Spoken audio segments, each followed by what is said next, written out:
부자는 마음에서 시작된다. 돈이 생겨야 마음이 편한 게 아니라 마음이 부유해야 돈도 따라온다. 작은 차이가 인생을 바꾼다. 99%와 다른 단 1%의 작은 행동과 습관이 결국 부자를 만든다. 말과 생각이 현실이 된다. 나는 돈이 없어. 대신 나는 풍요롭다. 이 말이 인생을 바꾼다. 주는 삶이 곧 받는 삶이다. 나누고 베풀 때 돈과 행운은 순환한다. 불평 대신 감사와 미소로 하루를 시작하라. 운 좋은 사람은 긍정하는 사람이다. 안녕하세요. 책 읽어주는 나르샤입니다. 오늘은 제 인생의 멘토 사이토 히토리의 1% 부자의 법칙을 함께 읽어보려 합니다. 이 책은 돈보다 마음의 풍요로움이 먼저라는 철학을 전해줍니다. 저는 이 책을 100번 읽기 도전 중인데요. 지금은 68번째 읽고 있는 중이에요. 그만큼 이 책은 제 삶에 큰 영향을 주었고 읽을 때마다 새로운 깨달음이 찾아옵니다. 오늘은 그 중에서도 마음의 전환점을 만들어주는 부분을 함께 나누겠습니다.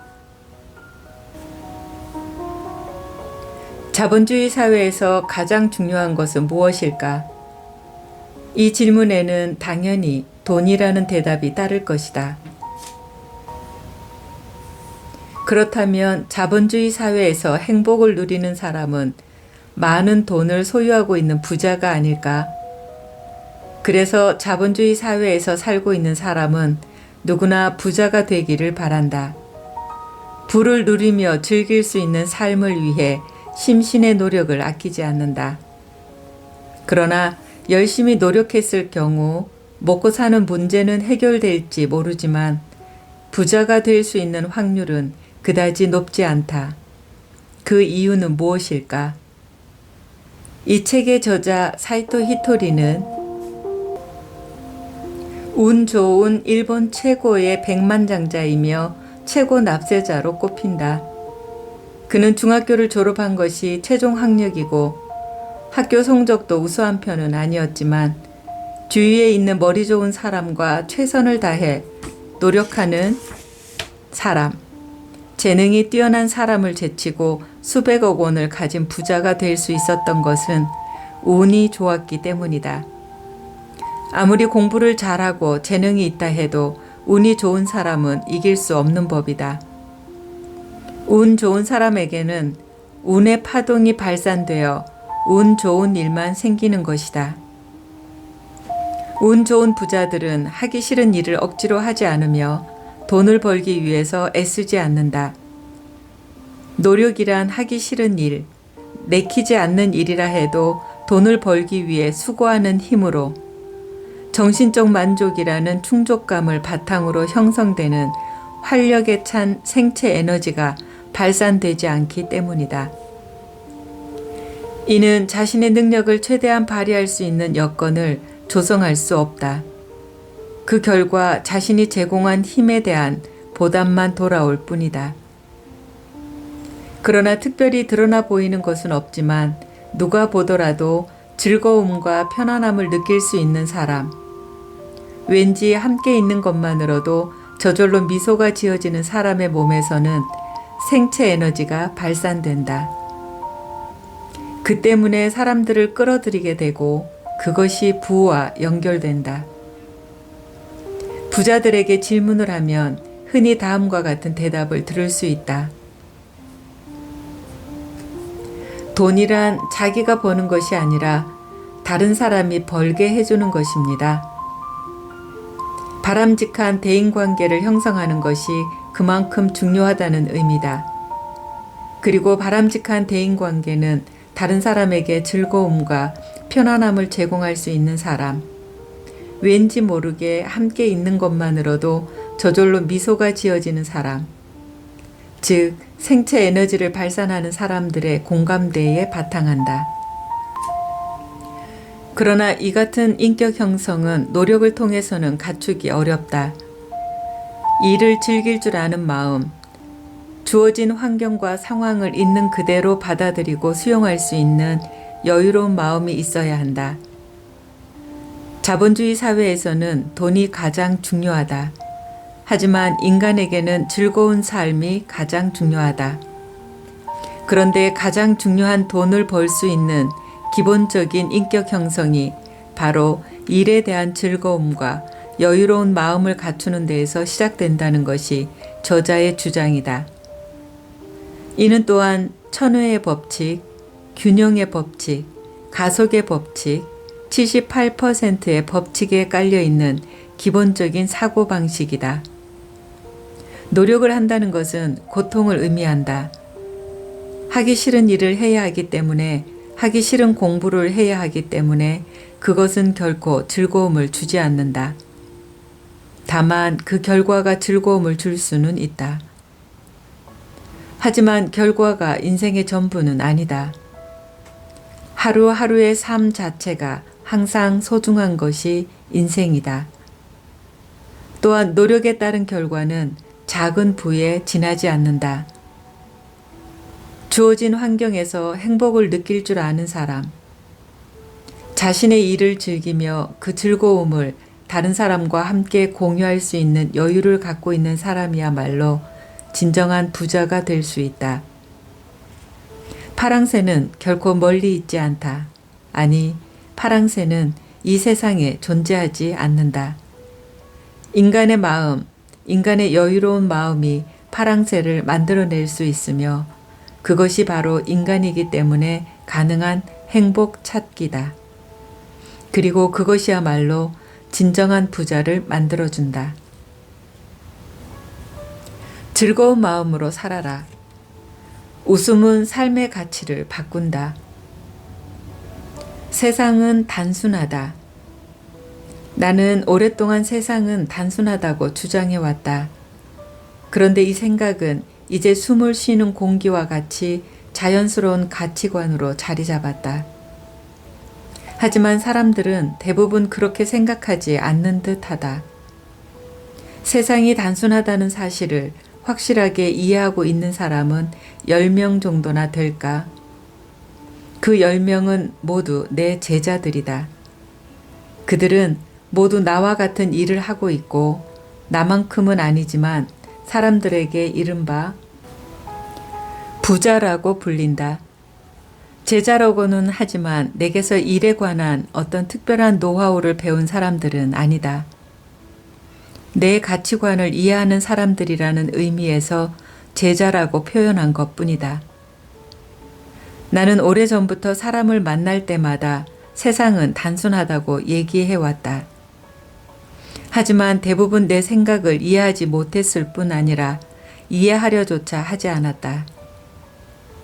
마치 이상한 사람 취급하는 듯한 사람도 있을 정도였다. 하지만 내 제자들은 나를 믿어주었다.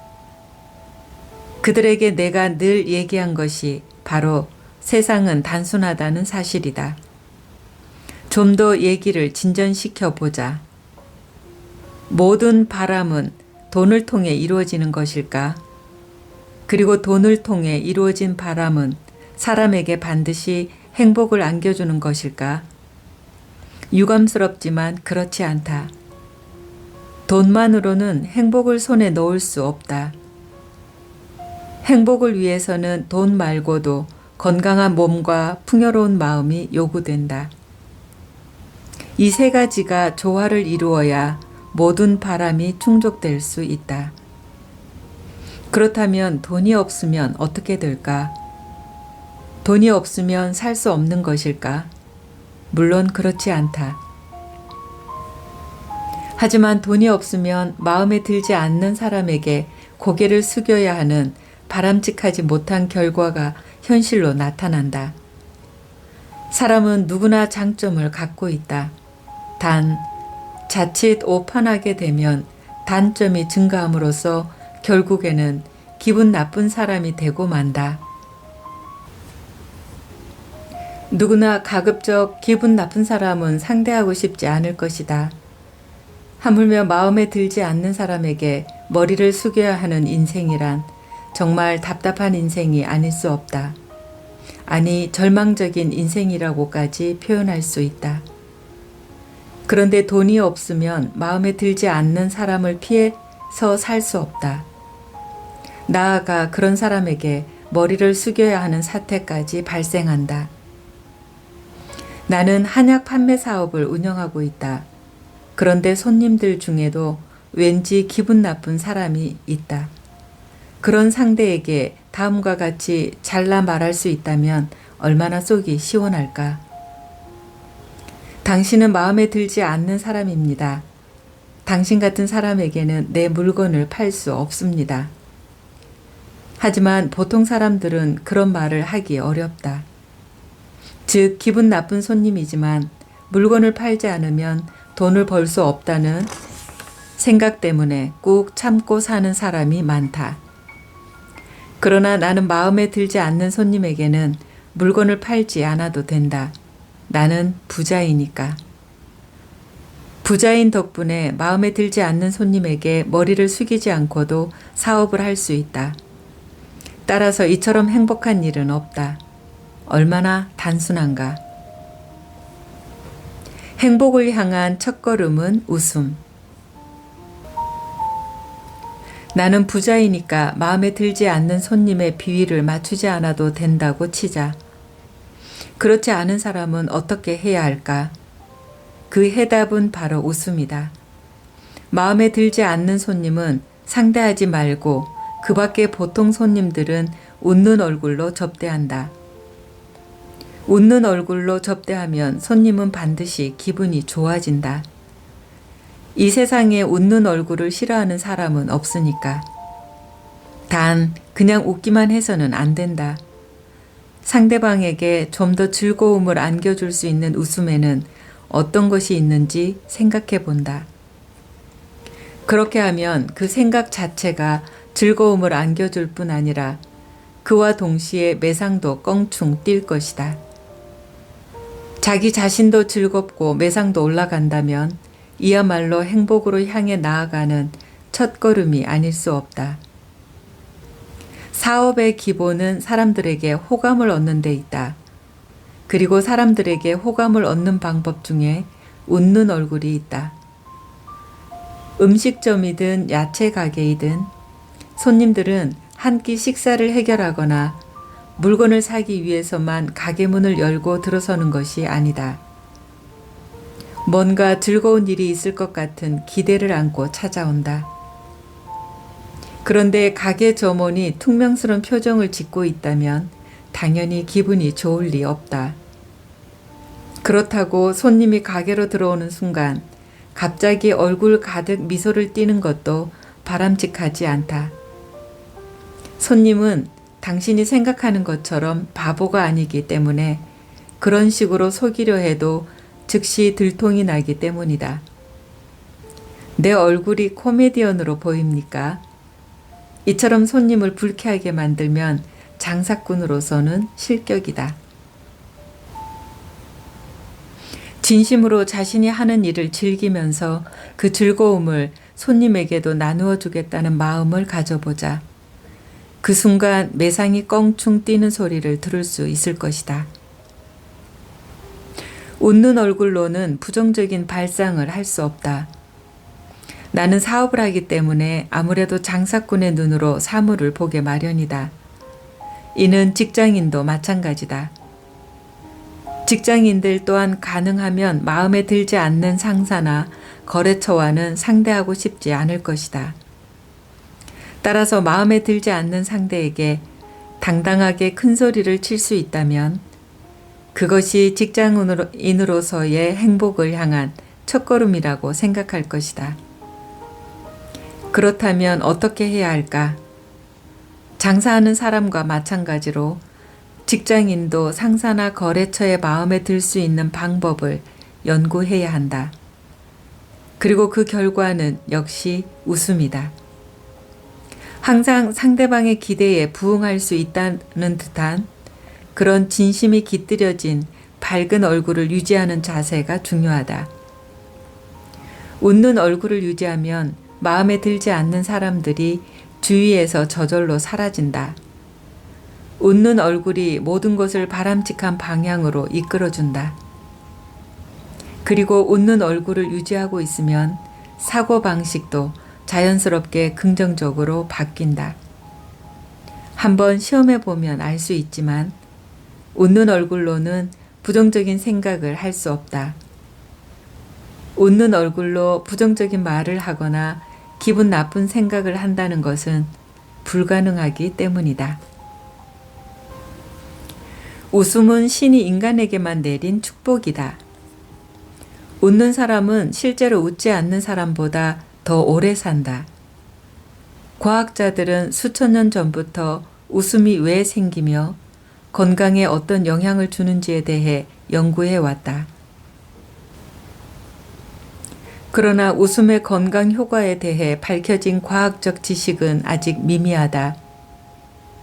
인간은 스트레스를 많이 받기 때문에 그것을 해소할 수 있는 적절한 감정 표현 능력이 없다면 아마도 세상은 더없이 삭막할 것이며 모두가 정신병자가 되어 있을지도 모른다.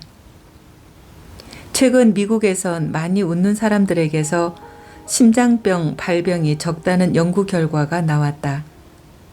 우리 몸에는 내장을 지배하는 교감신경과 부교감신경 등 두 가지 자율신경이 있다. 놀람, 불안, 초조, 짜증 등은 교감신경을 예민하게 만들어 심장을 상하게 한다. 반면 웃음은 부교감신경을 자극해 심장을 천천히 뛰게 하며 몸 상태를 편안하게 해준다. 이것이 심장병이 적게 생기는 이유다. 웃음은 스트레스와 분노, 긴장을 완화해 심장마비 같은 돌연사와 암도 예방해준다. 스탠퍼드 대학의 윌리엄 박사에 따르면 한 번 웃는 것은 에어로빅 운동을 5분 동안 한 것과 같으며 20분 동안 웃는 것은 3분 동안 격렬하게 노를 저은 운동량과 같다고 한다. 어떤 일이든 즐겁게 하라. 일을 놀이라고 생각하라. 세상에는 이 세상과 저 세상이 있다. 저 세상에는 천국과 지옥이 있다. 사람은 천국으로 가기 위해 이 세상에서 수행을 한다. 수행이라는 말을 들으면 왠지 고통스러운 체험처럼 느껴질 것이다. 하지만 사실은 고통스럽게 수행한다고 해서 천국에 가는 것이 아니다. 즐거운 마음으로 수행해야 한다. 나 또한 다른 사람들 눈에는 놀고 있는 것처럼 빛일지 모르지만 동시에 수행을 쌓고 있다. 이런 방식을 유행이라고 부른다. 모든 수행은 놀이라는 의미다. 이 세상 모든 만물의 현상은 수행이고 놀이다. 노는 것을 주체로 삼는 수행이라고도 말할 수 있다. 하지만 사람들은 대부분 회사나 가정에서 지나칠 정도로 진지하게 행동한다. 지나치게 진지하기 때문에 사소한 문제에도 눈꼬리를 치켜뜨며 화를 낸다. 이 일을 놀이라고 생각하면 어떤 문제가 발생한다고 해도 화를 낼 필요가 없다. 모든 일이 잘 풀릴 것이라 믿어라. 내게는 10명의 제자가 있다고 앞에서 소개했다. 그들은 저마다 회사를 경영하고 있는 사장이다. 그들 회사에는 수많은 직원들이 일하고 있다. 직원들과 내 제자들 간에는 회사 조직상 상하관계가 존재한다. 나와 내 제자들 사이에도 물론 상하관계가 존재한다. 그렇다면 그들 회사에서 일하는 직원들과 나는 어떤 관계에 있는 것일까? 일반적으로 생각한다면 나는 대사장이다. 내 제자들보다 높은 위치에 있으니까 매우 위대한 존재라고 생각할 것이다. 하지만 제자들의 회사를 방문했을 때 나를 향해 고든 자세로 정중하게 인사하는 직원은 한 명도 없다. 이유는 간단하다. 나는 그들의 고객이 아니기 때문이다. 그들이 머리를 숙이는 대상은 상품을 구매해주는 고객뿐이다. 즉, 신경을 쓰거나 머리를 숙이는 대상은 고객뿐이다. 고객이 아닌 나를 상대로 신경을 쓰거나 머리를 숙일 필요는 전혀 없다. 내게 신경을 쓰는 것만큼 쓸데없는 낭비는 없기 때문이다. 내게 신경을 쓰지 않기 때문에 직원들은 매우 즐거운 마음으로 일을 한다. 따라서 일에 좀 더 집중할 수 있고 실적도 올라간다. 재미있는 점은 내 얼굴을 보면 모두가 손뼉을 치며 즐거워한다는 것이다. 흔히 사람들은 혹시 실패하지 않을까 하는 불안함 때문에 눈꼬리를 치켜뜨고 화를 낸다. 절대로 실패하지 않는다. 고 반드시 일이 잘 풀릴 것이라고 생각하면 화를 내고 싶은 마음이 들지 않는다. 내가 경영하는 회사에는 내게 꾸중을 듣는 직원이 한 명도 없다. 어차피 일은 잘 풀릴 것이기 때문에 화를 낼 필요가 없다. 일이 잘 될 것인지 불안하게 생각하는 사람이나 혹시 실패할지도 모른다고 생각하는 사람이 매일 엄청난 에너지를 들여가며 쓸데없이 화를 낸다. 화를 내면 인상이 바뀐다. 화를 내는데도 인상이 바뀌지 않는 사람은 없다. 화를 잘 내는 사람의 얼굴을 살펴보면 미간에 주름이 많고 눈과 눈 사이가 좁다. 또한 입끝이 팔자로 처져 있다. 이는 인생을 최악으로 만드는 인상, 즉 불행으로 이끄는 인상이다. 눈과 눈 사이, 즉 미간 한가운데에는 제3의 눈이라는 마음의 눈이 존재한다. 사물의 본질을 간파할 수 있는 이 제3의 눈은 이 세상의 중요한 존재를 볼 수 있기 때문에 사람을 행복하게 만든다. 하지만 미간을 자주 찌푸리면 얼굴 주름이 좌우에서 몰려와 제3의 눈이 닫혀버린다. 그 결과 행복해지기 위해 필요한 것을 전혀 볼 수 없다. 따라서 좋은 아이디어가 결코 샘솟지 않는다. 나는 항상 싱글벙글 웃고 있다. 이 같은 인상을 유지하면 제3의 눈이 활짝 열린다. 따라서 끊임없이 아이디어가 떠오른다. 제3의 눈에 더해 입술 양끝이 약간 올라간 듯한 인상은 운세를 좋게 만드는 작용이 있다. 다른 사람의 자존심을 먼저 생각하라. 성공의 비결은 즐거운 생활. 웃는 얼굴이 자리를 잡으면 주위에는 마음에 들지 않는 사람이 사라지고 매상이 올라가며 항상 긍정적인 생각을 하게 되기 때문에 하루하루가 즐겁고 행복하게 느껴진다. 사람은 즐거운 생활을 하기 위해 일을 하고 사랑을 한다. 즐거운 생활을 목표로 살아가는 것이 인생의 가장 큰 행복이다.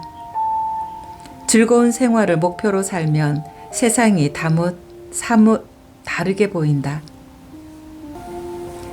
예를 들어 즐겁게 일을 할 수 있는 방법에 대해 진지하게 생각한다. 여러분이 사장이라면 사원 전체가 즐거운 마음으로 일할 수 있는 방법을 모색한다. 실제로 그렇게 해보면 알 수 있지만 사원들은 정말 행복해진다. 내게는 10명의 제자가 있다고 앞에서 소개했다.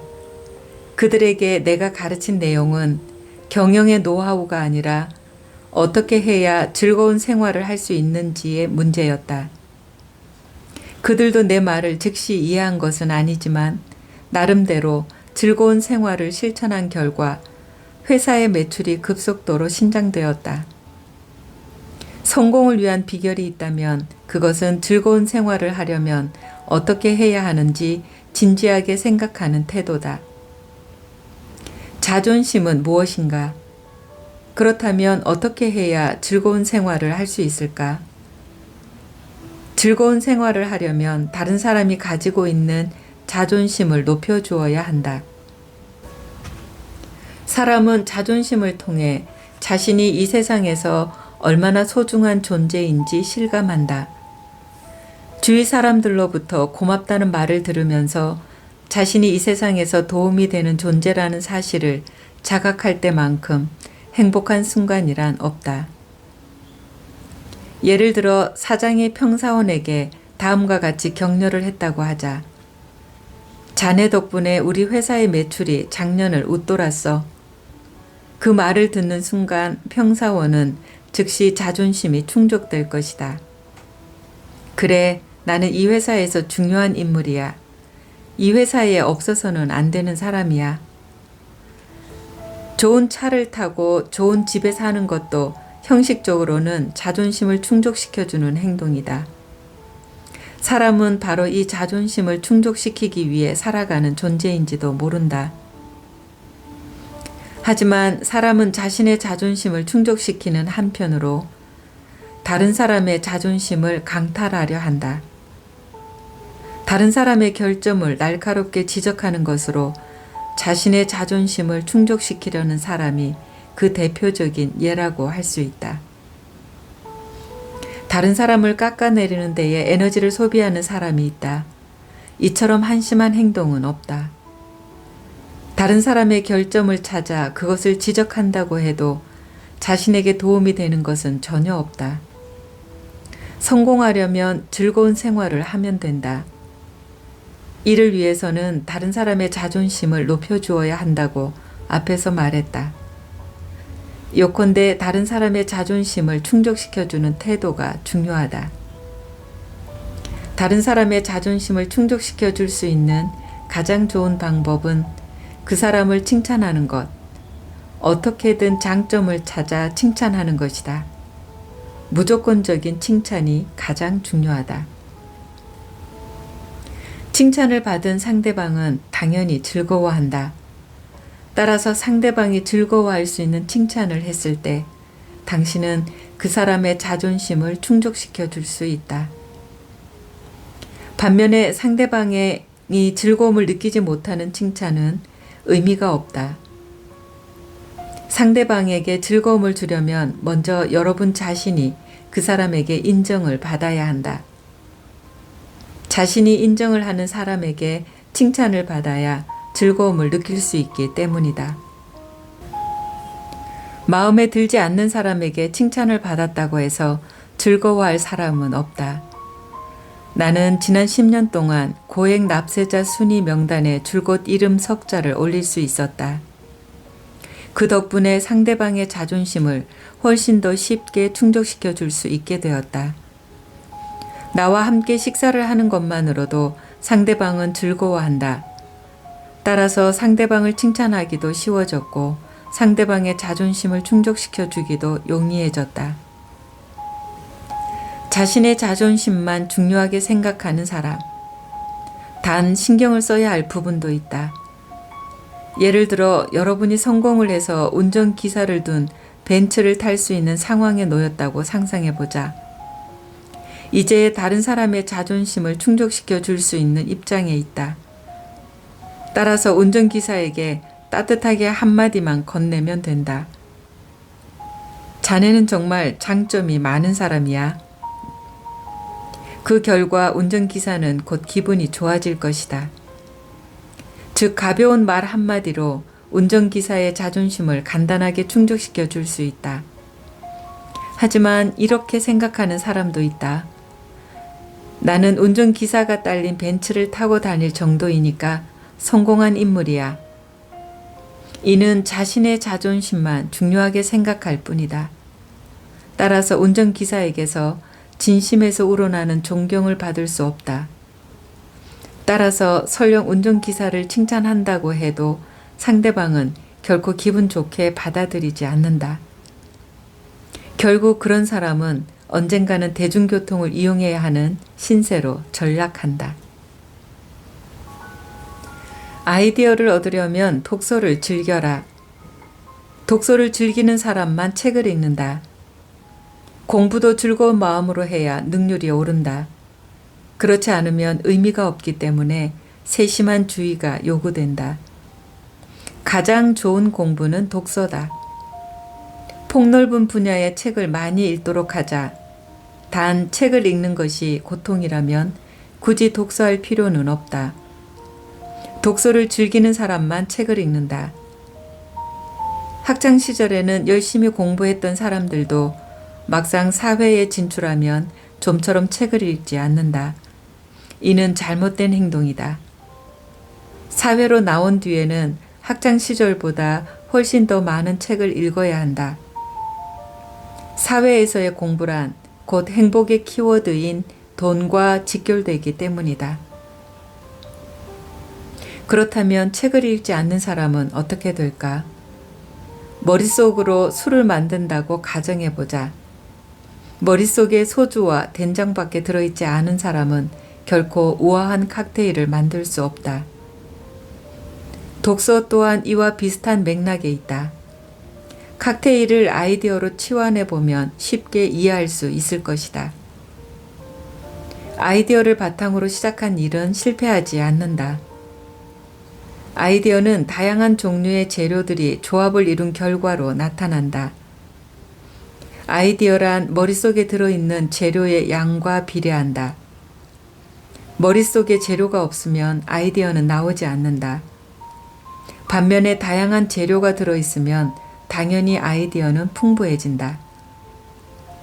계획은 사람의 능력이지만 아이디어는 신의 능력이다. 사람이 세운 계획은 좌절되는 경우가 많다. 하지만 아이디어를 바탕으로 시작된 일은 결코 실패하지 않는다. 머릿속에 들어있는 재료들이 많으면 많을수록 다양한 아이디어가 샘솟는다. 신이 이들 재료를 바탕으로 삼아 아이디어를 이끌어내 주기 때문이다. 아이디어를 낳으려면 책을 읽는 것이 가장 좋다. 나는 사람들에게 주로 역사소설을 권한다. 그리고 역사소설을 읽을 때는 특히 등장인물의 죽음에 주목해야 한다. 역사소설이기 때문에 모든 등장인물이 마지막에는 죽게 마련이다. 하지만 운이 강한 사람은 어정쩡한 죽음을 맞이하지 않는다. 역사소설을 통해서 배울 점은 매우 많다. 역사상의 인물들을 다룬 이야기는 아이디어의 창고라고 말할 수 있다. 아이디어를 낳는 머릿속의 재료란 대체 어떤 것일까? 쉽게 설명하자면 소주나 된장, 칵테일이라는 음식이다. 하지만 학교에서는 공부하는 방정식이나 화학 기호는 일종의 광물, 즉 먹을 수 없는 돌이나 금속과도 같다. 사회에 도움이 되는 것이 아이디어인데 이것을 낳는 재료는 광물이 아니라 유기물에 해당하는 음식이다. 아무리 학교에서 열심히 공부를 해도 머릿속으로 들어오는 것이 광물뿐이라면 사회생활에 도움이 될 수 없다. 일본 최고의 명문 도쿄 대학을 우수한 성적으로 졸업했다 할지라도 학교에서 배운 것은 사업이나 장사에 실질적인 도움이 되지 않는다. 광물에 대해 아무리 열심히 공부해도 사용할 장소가 없기 때문이다. 그렇다면 음식에 비유할 수 있는 수업이란 어떤 것일까? 사람들을 기분 좋게 만드는 미소나 다른 사람을 칭찬하는 방법 등이다. 이 같은 수업을 학교에서 받을 수 있다면 도쿄 대학도 사회에 도움이 되는 역할을 할 수 있을 것이다. TV가 도움이 되지 않는 이유. 독서는 공부가 되지만 TV 시청은 그렇지 않다. TV가 제공하는 정보에는 사회생활에 도움이 되는 지혜가 없다. TV 정보는 공짜이기 때문이다. 공짜로 손에 넣는 정보는 가치가 없고 가치가 없는 정보는 이익을 발생시키지 않는다. 제로에 제로를 아무리 더해도 결국 제로일 뿐이기 때문이다. 따라서 TV 시청은 시간 낭비라는 사실에 반드시 유념해야 한다. TV뿐 아니라 공짜로 얻은 책 또한 가치가 없다. 물론 도서관에서 무료로 빌려 읽을 수 있겠지만 그 내용을 어딘가에 써먹을 요량이라면 반드시 값을 치르고 구입해야 한다. 대가를 지불하지 않고 얻은 지식은 정녕 피와 살이 될 수 없다. 어쨌든 최근 들어 독서 인구가 많이 줄어들었다. 하지만 이 같은 추세는 어쩌면 절호의 기회로 작용할지 모른다. 지금부터 책을 많이 읽으면 다른 사람보다 훨씬 더 많은 재료를 머릿속에 입력시킬 수 있기 때문이다. 모든 사람이 책 읽기를 선호한다면 아무리 열심히 읽어도 크게 두드러져 보이지 않는다. 하지만 자신만이 많은 책을 읽는다면 다른 사람들과 커다란 격차를 둘 수 있다. 따라서 지금이 바로 책을 읽을 절호의 시기다. 며칠 전 안성에서 한국디지털대학 교수단 20명이 함께하는 책쓰기 연수가 있었습니다. 그리고 11월 1일 인천 본부가 오픈을 앞두고 있어요. 이 모든 과정이 자연스러운 흐름 속에서 하나씩 이루어지는 걸 보며 될 일은 된다는 말이 다시 마음에 와 닿습니다. 다가오는 10월 19일부터는 부여 정원 요양원 어르신들을 위한 인생 책쓰기 봉사 프로젝트를 준비하고 있습니다. 이 프로젝트는 삶의 기록이 바로 그 사람의 역사라는 믿음으로 시작되었습니다. 또 저는 요즘 멀베리 푸드 오아시스 프로젝트를 함께 진행하고 있는데요. 첨단 AI 기술을 가장 소외된 지역의 식품 사막화 문제에 적용해 사람들의 삶을 지속 가능하게 바꾸는 일을 꿈꾸고 있습니다.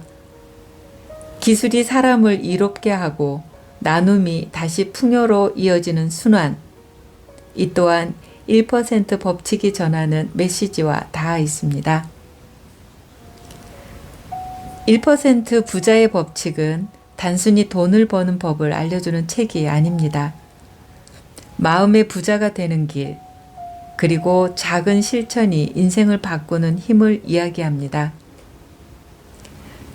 책 읽어주는 나르샤 TV는 앞으로도 책을 통해 마음의 지혜를 나누고 AI와 함께 따뜻한 세상을 만들어가는 여정을 이어가겠습니다. 오늘도 함께 해주셔서 감사합니다. 책을 읽어주는 나르샤. 사랑합니다.